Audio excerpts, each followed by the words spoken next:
Bueno, ahora continuamos con la segunda parte de enzimas. Bueno, para recordar que pertenece a la unidad 5, vamos ahora a hablar un poco de la actividad enzimática y qué factores afectan esa actividad. Bien, acá tenemos un poco de lo que les dije antes del sustrato y el producto. El sustrato, ¿sí?, nos va a dar como consecuencia un producto.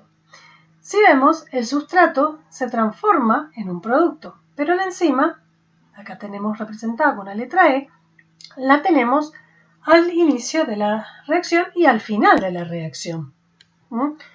Esto, como les digo, es como un equipo, ¿sí?, que compite contra otro y la enzima sería el referí.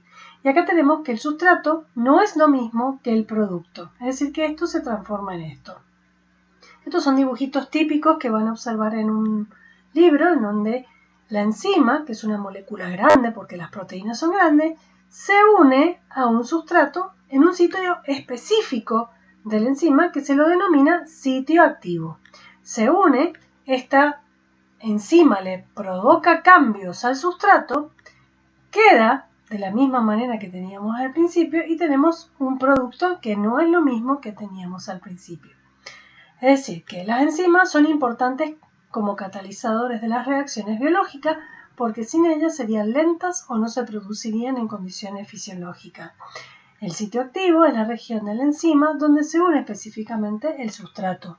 No es común a otro sustrato, o sea que no vamos a reconocer con este sitio activo dos sustratos diferentes. Bien, esto es lo mismo con el ejemplo extraído del libro. Y estos son los factores que modifican la actividad enzimática. Son básicamente 4. La concentración de la enzima, la concentración de sustrato. Cuando nos referimos a concentración nos referimos a la cantidad. La actividad enzimática también se modifica por la temperatura y por el pH. O sea que estos 4 son muy importantes para la actividad enzimática. ¿Esto qué quiere decir? Que a medida que existe enzima, la actividad enzimática va a ir en aumento. O sea, siempre que esté la enzima va a trabajar. Con respecto al sustrato, la concentración del sustrato, ven que este gráfico es como que se achata acá. ¿Y por qué? Porque si no hay más sustrato, por más que yo agregue sustrato, la enzima se va a agotar. Cuando ustedes vean un gráfico que está así aplanado, significa que es constante para alguno de sus ejes. Acá, si yo aumento la concentración de sustrato, no va a modificarse la actividad enzimática porque sigue tocando el mismo punto. Cualquier punto que yo recorra acá no se va a modificar. Lo único que se va a modificar es la concentración de sustrato. Es decir, si yo extrapolo cada punto hacia la curva, vemos que cae sobre el mismo punto acá. AE es la actividad enzimática. Es decir, por más que agregue sustrato, la enzima está en una cantidad finita. Es decir, ¿qué quiere decir? Que está limitada, no hay más. Entonces, no vamos a lograr mayor actividad enzimática. En el caso de la temperatura y el pH, tienen el mismo gráfico. Tenemos una forma de campana de Gauss, ¿sí? Una campana de Gauss con un pico. En el caso de la temperatura, está más o menos en unos 36, 37 grados. Y del pH 7. Esas son las condiciones de temperatura de nuestro cuerpo. Es decir, que en esa temperatura llega al máximo de actividad. ¿Qué quiere decir? Está a full, está trabajando re bien. Si nos vamos a temperaturas más bajas o a temperaturas más altas, la actividad enzimática es menor, teniendo en cuenta acá el porcentaje de actividad. Lo mismo pasa con el pH. Si estamos por pH debajo de 7 o por encima de 7, no vamos a tener una buena actividad enzimática, un buen aprovechamiento de la enzima. O sea que cada enzima tiene un pH y una temperatura ideal. Las de nuestro cuerpo tienen ese pH y temperatura ideal a nuestro pH y temperatura fisiológica. Entonces, con respecto a la concentración de enzima, mientras tengamos enzima, la actividad enzimática va a aumentar. En el caso de la concentración de sustrato, va a llegar a un límite en donde no va a haber más actividad porque ya no tenemos la suficiente cantidad de enzima para cubrir estas concentraciones de sustrato. En el caso de temperatura y pH, tienen un máximo de actividad a la temperatura y pH fisiológicos. Bien, ahora vamos a ver el concepto de inhibidores enzimáticos. Bien, tenemos inhibidores irreversibles e inhibidores reversibles con tres tipos: competitivo, acompetitivo y no competitivo. Un inhibidor es aquel que se opone a la actividad enzimática. Va a hacer que las reacciones sean más lentas, que no ocurran como en las condiciones normales. Bien, entonces, inhibidor enzimático, molécula que disminuye la actividad enzimática, como les dije. Entonces teníamos los irreversibles y los reversibles. Los irreversibles es que yo no puedo recuperar mi enzima, la destruyo. Y los reversibles, sí, yo puedo revertir o volver hacia atrás el sistema para yo obtener nuevamente a mi enzima. Un ejemplo de inhibidores reversibles es el caso de los venenos organofosforados. Los organofosforados son venenos que se usan en agricultura mucho, y estas son intoxicaciones generalmente que se dan en el campo porque no tienen los equipos de protección adecuados, entonces se contaminan y se intoxican con estos venenos. Y en otros casos se utilizan con motivos de suicidio. Muchas personas consumen estos tipos de veneno para suicidarse. ¿Qué es lo que hacen estos órganos fosforados? Inhiben una enzima que se llama acetilcolinesterasa, que actúa sobre el sistema nervioso. Lo que provoca esto es que la persona muera asfixiada porque no puede hacer mecánica respiratoria. Esto ya lo vamos a estudiar en fisiología con más profundidad. Bueno, hay otro ejemplo, pero vamos a ir a los inhibidores reversibles. Estos son los que producen cambios no permanentes por enlaces no covalentes, es decir, los que yo puedo recuperar mi enzima. No me hacen el daño que me hace un inhibidor irreversible. Bueno, teníamos tres tipos: los inhibidores reversibles competitivos, los no competitivos y los acompetitivos. Bien, volvamos. Entonces, los competitivos son moléculas similares, parecidas a la del sustrato. Compiten por el sitio activo de la enzima, bloqueando su actividad. Es decir, la enzima ya dijimos que tiene un sitio activo que le permite unirse al sustrato. Pero el inhibidor, que nosotros acá lo tenemos representado con una letra I roja, reconoce ese sitio activo de la enzima. O sea, los dos pueden ir a unirse a la enzima. ¿Quién va a ganar? Y el que llegue primero. Suponiendo que llegue el inhibidor primero, no deja entrar el sustrato. Entonces, de esa manera bloquea a la enzima y no voy a obtener el producto. Bien. ¿Cómo puede revertirse? Y agregando más sustrato para que no tenga mucha chance el inhibidor de unirse. Bien.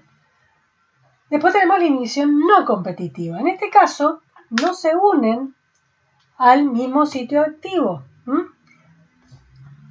Se unen en otro punto, en un lugar distinto, no en el sitio activo. Entonces, ¿qué pasa? Es como que la deforma. Por eso se llama cambio conformacional. La deforma. Imagínense como si la amasara en otro sentido.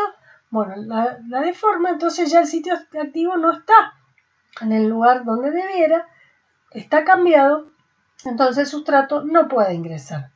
Por eso no es que es una competencia por su sitio activo, sino por que la cambió, la transformó y no la reconoce.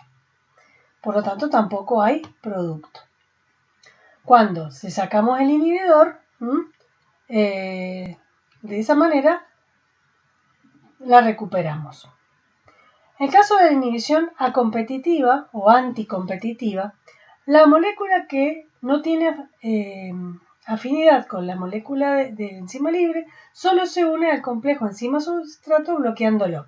Es decir, no es como en los otros casos que la enzima se une al inhibidor, sino acá es como que esperara que se una la enzima al sustrato y ahí ingresa la enzima y la bloquea. Es como si la envolviera. Y de esa manera no puede permitir que salga el producto.